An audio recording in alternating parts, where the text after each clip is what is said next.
What up? It's Jimmy from odds.com. This is a clip from our big Tuesday, March 9th NCAA basketball show. Check out the entire show. Hit the link at the bottom of the screen. It's available exclusively on odds.com. We move on to the Southland tournament. First round, 6 p.m. Eastern. McNeese State Cowboys, 10-13, 4-10 in conference at Southeastern. Louisiana Lions, 7-17, 5-10 in conference. We're at Leonard E. Merrill Center in Katy, Texas.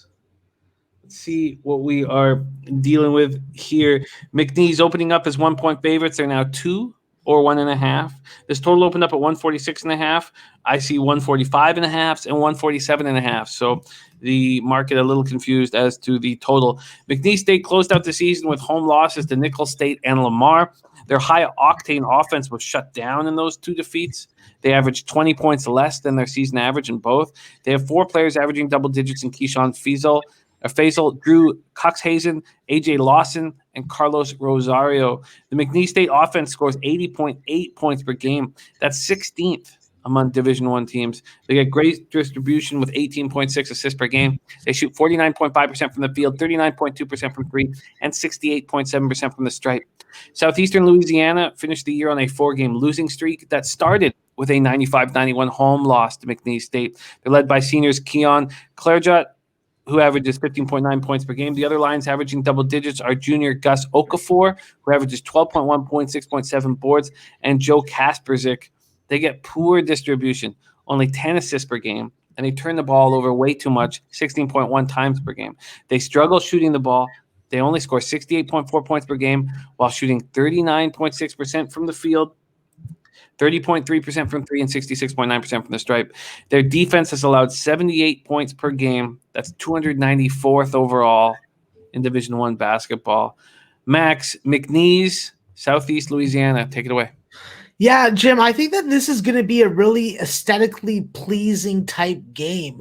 When we've watched both these teams play in their previous 2 matchups in conference, they were very exciting, high-scoring, close games that came down to who can execute the most effective and efficiently in the last 5 minutes. I think that with McNeese State, the first time around, as crazy as it may sound, they basically lost that game because they didn't have Chris Orlina, who is a fringe bench player that ended up making the difference in the second game with his 5 points.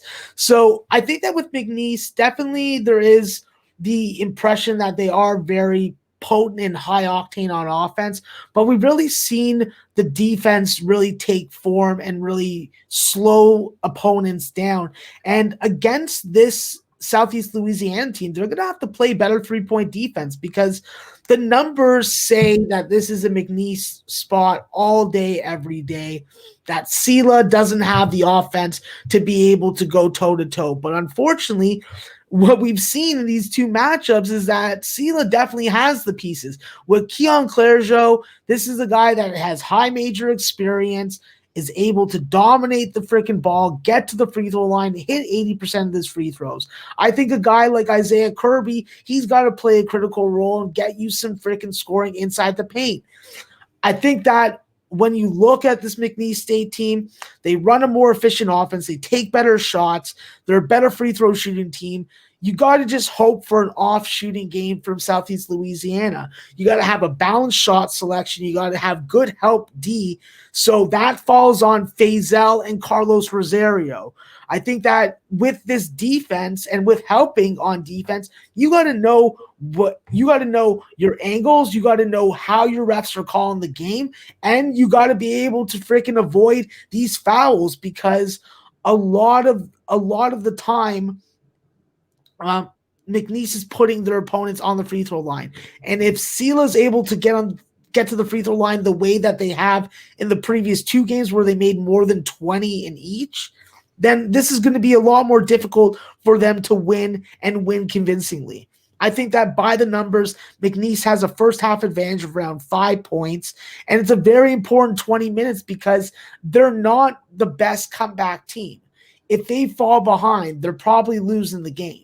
If they have and play with the lead, I think that they play a little more confidently, a little more aggressively. And listen, they're catching Southeast Louisiana at a dangerous time. They're on a losing streak, like you said, Jim. They got nothing to lose and all to gain. I still think that by my numbers, McNeese State is a 3.5 to 4 point favorite. And at this number right now, I got to take them. So we'll just lock that in. And we're also going to take the over.